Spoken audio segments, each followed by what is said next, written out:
indication maybe they come back to the well here with Boston. The Celtics now have the home court advantage. What did you do with the series line coming out of Milwaukee? Yeah, we certainly adjusted that. Let me get the updated one right now. Right now, the Bucks are back to a $1.90 favorite, really? So not quite, and obviously not quite where it was to begin with. But Celtics after winning Game 1, they look so impressive, and we still had the Bucks favored slightly, and we took some bets on the Bucks with in the $1.25, $1.30 range, and now they're back up to almost $2. Yeah, and minus 190, that means a pretty good return, obviously, in the Celtics. I would think that, I don't know, just looking at it from my standpoint, I'm not involved in the series.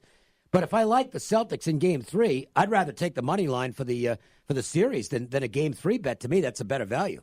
Yeah, exactly. Just like if you like the Bucks in Game 2, you would think you'd take them for the series at that point. Same here with Boston at this point with the home court advantage for the rest of the way. If they can keep it, then it looks like a great play.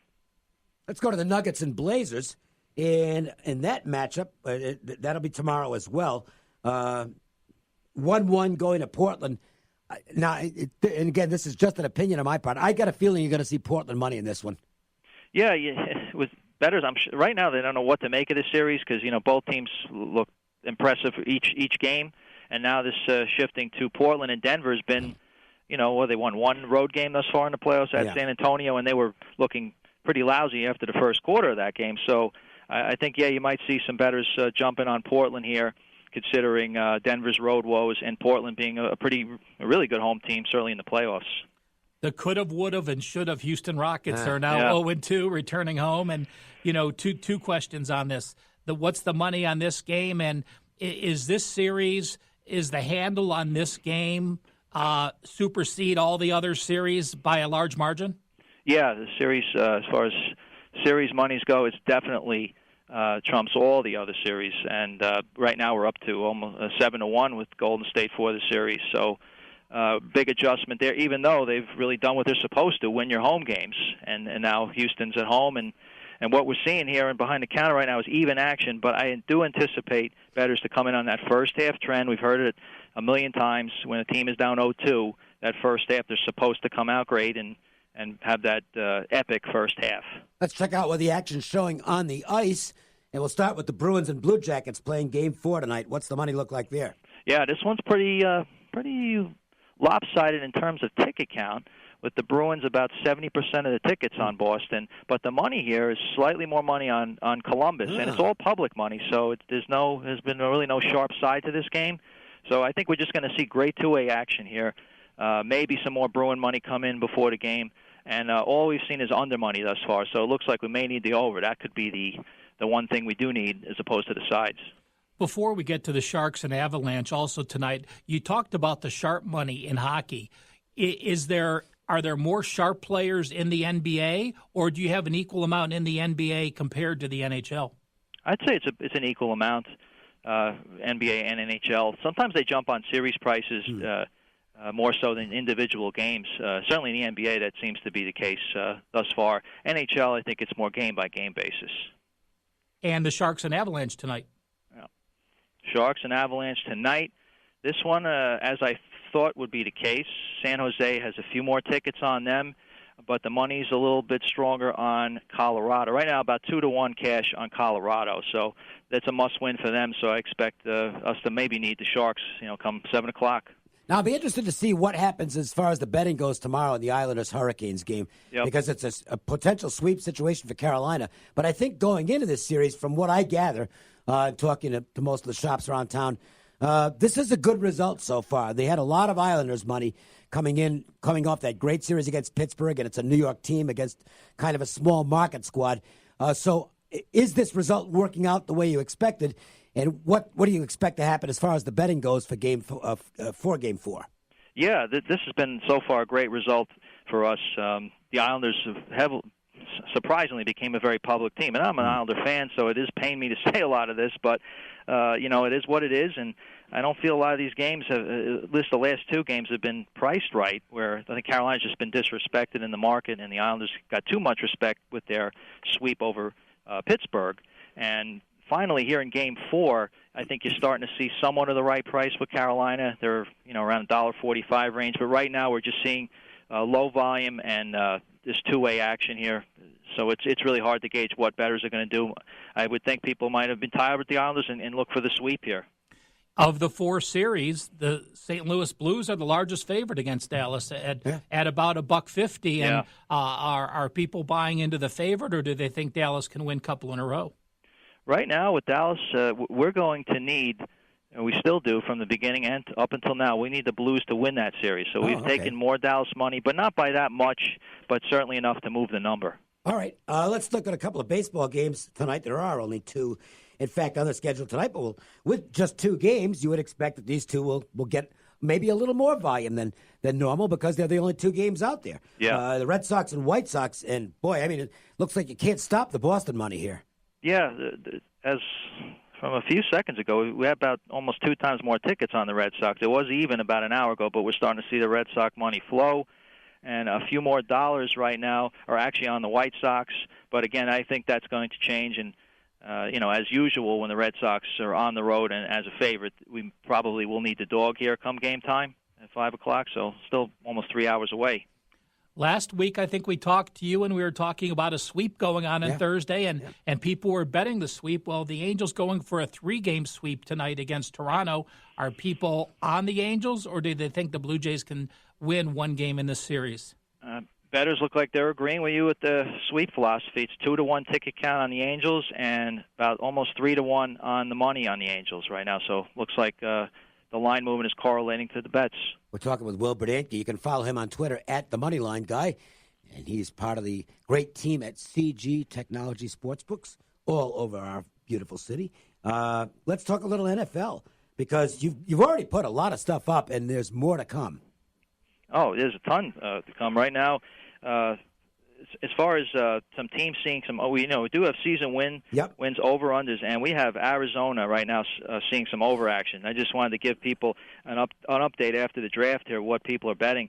Buffalo Bills money on the over. Browns are over. We knew that would come in at some point, and it's starting to come in now. And this one is pretty obvious. The Giants under their season wins with their first-round pick. I was just going to ask you that because everybody's down on the Giants to begin with. Yeah. And then they make what is, at least in terms of reaction, an unpopular draft choice.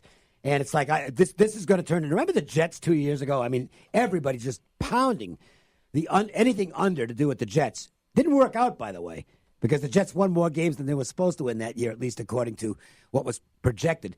Yep. How low can it get on the Giants?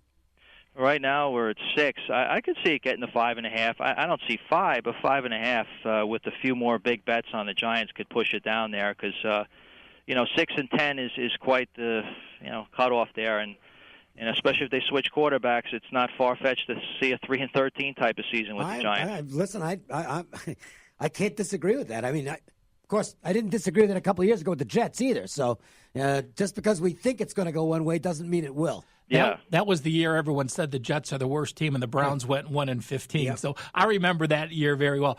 Speaking of the Browns, you said you're getting over money on the Browns. Did you had the Browns at 9 wins for the opener? Yeah, we had them at 9, and we bumped them up a bit here. Let me just pull it up. It's a lot of love to be having that 9, and we've talked about this on some pod. To go from 0 wins to 7.5 wins with a 7-8-1 record. Yep. There's only been one team in the NFL in the last 30 years that has improved by 7 wins or more and improved the next year as well. Wow. So, and that was the Rams, and that was the Rams team just this year because they improved from that jump last year with Goff, and then they improved again. So the Browns would be in a historic level if they get to that 9 wins. Yeah, we got them 9 and a little bit on the juice towards the over, where we were 9 flat to start. So it is amazing considering a team from 2 years ago, which was a winless team, to anticipating them to have a winning season. That would be something to see. Whether it happens is another story. Yeah, and I'm not going to offer a prediction yet on that, but I am wondering whether there's so much love for the Browns that maybe when we get to exhibition season, you start to see some buyback from people who just can't resist what they'll perceive as value. Yeah, no, there's no question. The more we see with other teams, and at some point you have to adjust it. And then with the Browns, the higher the juice goes, the more bets we take, you're certainly going to see some buyback with Cleveland on the under. Consider rookie coach, second-year quarterback, all the intangibles are there for a buyback, sharp play at some point. One last note on the Browns, and again, I'm a Browns fan, so I'm hoping they do well, but let's also remember for these past 3 or 4 years, Baltimore and Pittsburgh took them lightly when they came into town. Yep. That's a whole different story now with a bullseye on your back going and playing those division rivals. So, again, I'm hoping for success, but I am very reserved. Now, on Saturday, we get to the Derby, Run for the Roses. Explain that. This is a little bit, it's a different setup for sports books with horse racing than it is for anything else, because this is pari-mutuel. So does it really matter what happens? Is this just simply about getting people into the properties to make the bets, or are there other things that they can do in terms of props and things like that where you would have some liability? Or, you can explain how that works. Yeah, well, as far as how you want to make your bet, betting the props, I would always advise having an app to bet on Derby props so you can get your bets in as soon as possible, not have to wait in any lines. And certainly if you want to bet the winning horse straight up, you can either bet it at the window or on the app. And if you want to just, bet a trifecta or any other type of exotic, you do that either way too, but I always recommend it on the app. And, of course, great places to watch around town, 6 different CG locations. They're all going to be loaded with racing fans for one of the few days out of the year where the racing crowd gets to take over. And in a wide-open race with the favorite Omaha Beach getting scratched, I mean, this looks like, and I'm not, by no means am I offering advice on this, but it does look like a race where you look for a price. Yeah, this could be one of the few in recent memory to me that actually can see a somewhat underdog win the Derby, as it's been a pretty chalky event the last couple of years. We'll tell our listeners, are they able to bet the Derby now or Friday, or do they have to wait until Saturday? No, it'll be Friday. Tomorrow afternoon we should be able to bet the Derby, so that just be ready to go as soon as, I'd say, around lunchtime. Well, it's always a pleasure, man. Great information as always. People love this Behind the Counter segment on Thursdays, and as usual, you provided some great stuff for us. We appreciate it. Oh, it's always my pleasure, and look forward to talking to you guys again. Well, Bernanke, again, follow him on Twitter for more great information at The Moneyline Guy. We will take a break. We'll come back with our Joe's Angle of the Day. A little look at what took place on the diamond so far today, and plenty of stuff as far as the NHL and NBA is concerned. Plus, I want to find out what a particular situation has produced in terms of wins and losses when it's 3-0 and the road team is going for a sweep. We have one of those situations, and Ralph will tell us what those numbers are next. The Las Vegas Sportsline. You know those smoking vehicles you see on the road? The toxins they emit soak into our soil and water and then get absorbed by plants and animals. So keep Nevada's air healthy. Report smoking vehicles at smogspotter.com. I'm with Cliff Miller from MJ Christensen at Boca Park. Cliff, I'm an old guy. I got some old jewelry. Any ideas what I can do with it? Oh, absolutely. One of our largest categories is custom design. My son Rusty does it all. And it's the most incredible thing to see styles that are 30, 40 years old that people haven't worn in years and see what he creates out of those diamonds, precious gems, and that metal. And you will be sparkling and feel top of the world when you leave MJ Christensen. MJ Christensen, located at Boca Park. The price tag on that hip new pair of jeans never says about $40. A box of mini Marshmallow Puff cereal isn't starting at $4.99. So why is the price of a new car such a guessing game? At Hyundai, it's now possible to know the price of the car you want up front. We call it transparent pricing, and it's just one part of our all-new Shopper Assurance program, designed to save you time, hassle, and headache. Because shouldn't buying your new car be as enjoyable as driving it home? Car buying made easier. It's possible with Hyundai Shopper Assurance. Visit HyundaiUSA.com/Shopper Assurance for program details. Your home is important. That's why Geico helps make it easy to save on homeowners insurance. Because home is more than just a place. Home is where you have a cute little reading nook for those rainy days when you want to curl up with a good book, but you don't even read, so you just sit in there during thunderstorms and scroll through memes on your phone and laugh in the darkness. The Geico Insurance Agency could help protect the dark, meme-filled corner you call home. Call Geico and see how easy it is to switch and save on homeowners insurance. Andro 400 Max, man, that's a game changer. You know, I don't eat as much as I used to, and I don't miss it, and I don't feel deprived. I've lost 37 pounds, and the spare tire around my waist is gone. I mean, it's gone. Plus, I've got a lot more energy. You know, I couldn't be happier. Now, listen to what Bill said about Andro 400. I have tried all kind of different things.